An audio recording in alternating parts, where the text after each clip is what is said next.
So hi, we met yesterday. It was a really pleasure to meet you. Would you like to introduce yourself? Yes, I'm Ondrej Mihályi from Kamera, and I'm working with the team that works on an open source application server that is derived from Glassfish server, and so I'm related to Java EE ecosystem community and micro-profile community and things like that, and I really like the community there. And I also like Java Land, where I meet all new people like you, and I really enjoyed the conversation we had yesterday. And this happens at beautiful, great conferences like Java Land, where you meet new, interesting people. Yeah, that's great. But you didn't tell me what you're doing. So can you introduce yourself too?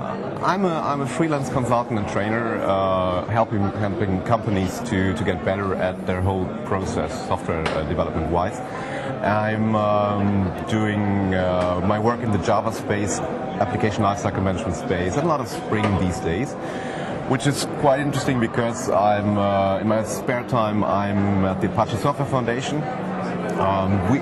We just gave the name Jakarta to you, to you guys, and I'm there at the Struts project. I'm a member of the foundation, and I'm the project management committee chair. It's a long word at the Apache Struts project. So the ancient guys, the older guys might remember there was a framework that was called Struts.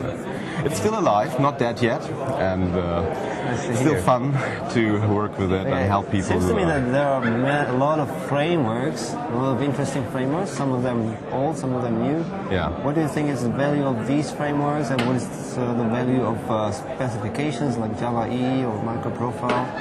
I think the specification helped us all to have a standing ground for all the stuff that we developed. So if you take Struts for one, you have a framework that is built on the Servlet API. So we rely on a really stable Servlet API to be present and help people to find their way. It's a front-end framework. We have used to help people find their way into the business logic, and yeah, of course, the standards were what helped us to deliver something like that. And I'm really glad to hear that there is movement forward.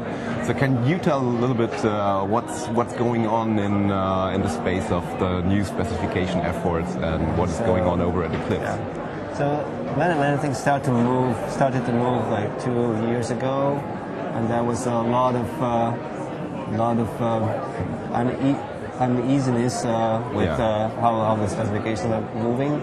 When Oracle didn't respond to many questions, and suddenly they started work on Java EE, or started to continue work on Java EE, and they finished it very soon. So many people didn't even realize that it was released, but it was last year. And at that time, when they released it, they also announced that they will open everything related to Java EE and move it to the Eclipse Foundation, which was another surprising thing. So things are moving fast.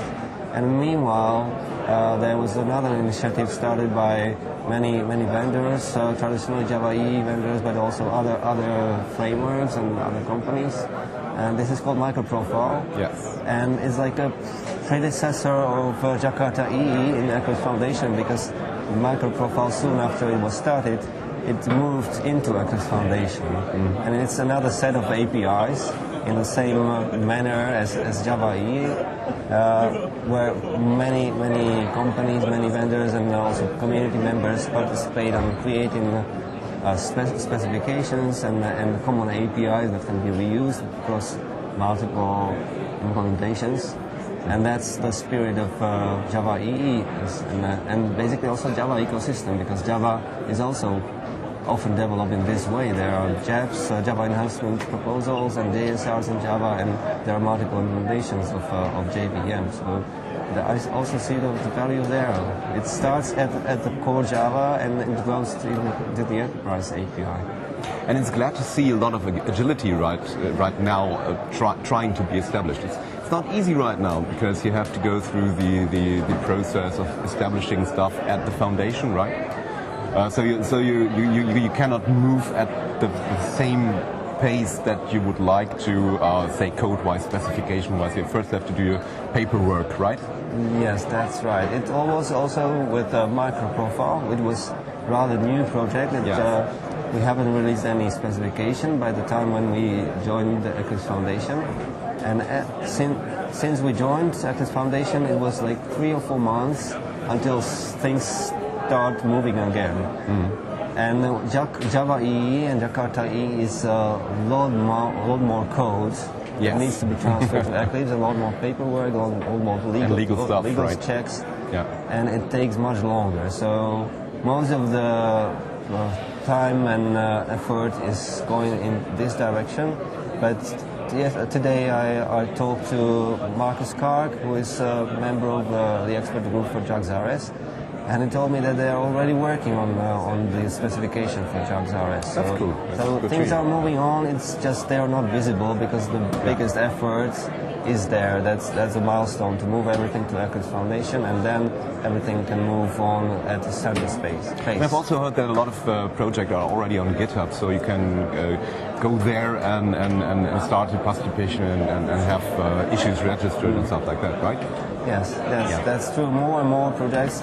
I think now almost around 80% of projects are already there, and more things are being added. And the idea is to stabilize this and check all the source code if it doesn't contain things that have incompatible licenses and things like that, and to create a baseline version of Java EE in Eclipse Foundation, which can be certified for Java EE 8. So there are two things. One is to just move it and to start from the baseline as we have right now. So nothing should be changed.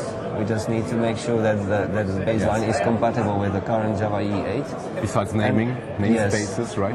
And at the same time, there are efforts to move on and continue. So it's like doing a branch thing. We have to test and stabilize the master branch, but at the same time, some work is being done also as a separate branch, ready to be continued after things are stable. Yeah, for me it's really great to see this all happening, and I think it's really important for the Java EE people having perspective to go to a microservice world, go to a cloud world, which is something that movement was a little bit slow paced, I guess, and I think Spring has shown a lot of efforts in this space, and they're challenging the EE world. But the good thing is that they are willing to contribute, and now they see the possibility, because now everything is more open than before. And they even joined the project, the Eclipse project. There's PeopleTel for Spring, and there's even Lagom on TypeSafe, who are developing their reactive framework, so they are interested in specifying reactive things which aren't specified yet. And they don't want to just do it on their own. They are interested, and they already started a proposal to add reactive API and reactive specification into Java EE. And what's in it for them? Maybe if it gets to Java EE, then it gets to the JDK itself, because JDK itself doesn't have any reactive pipeline support. It only has flows in Java 9, which is really low level, and you can't really build pipelines reacting on events. So that's the way it traditionally was with Java EE. Many specifications like JUGs-B were developed for enterprise world, but then they were brought to the core Java. Now they are being moved away because they are modularized, so they will become an additional module. But still, it makes sense to have them as an option also outside of Java EE for any Java application, because these are pretty common. But before they ended up in the core Java, they weren't they came from the enterprise specifications. Yeah. One thing I'm particularly looking after is, besides, of course, MySpace, that is a little bit like front-end framework and MVC stuff. I'm into the looking into the MVC specification and being glad to see it now driven forward. Ivar has really done a good job, and all the other people.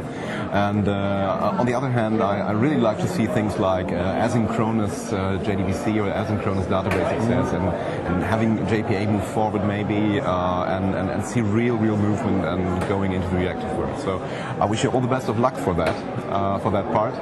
And thank you for having me. Thank you for. And in the end, the last thing I want to point out, it's open now, so even you can contribute very easily, either by joining if mailing time lists. permits. Yes, it's always like that. But now Yes. it's much easier than before. Yes. That's something I really like. I recommend to everybody to follow what's going on in the Eclipse Foundation, on the mailing list, or even see the source code on GitHub, and experiment there, try things, and just suggest what should be improved. So being involved in open source for, I guess, 15 years now, I would say more people should not just only use open source, but they should start to participate and help with it. And now that the EE specification and all the stuff around EE goes open source, well, it's up to you to stand up, right? Thank you. Thank you.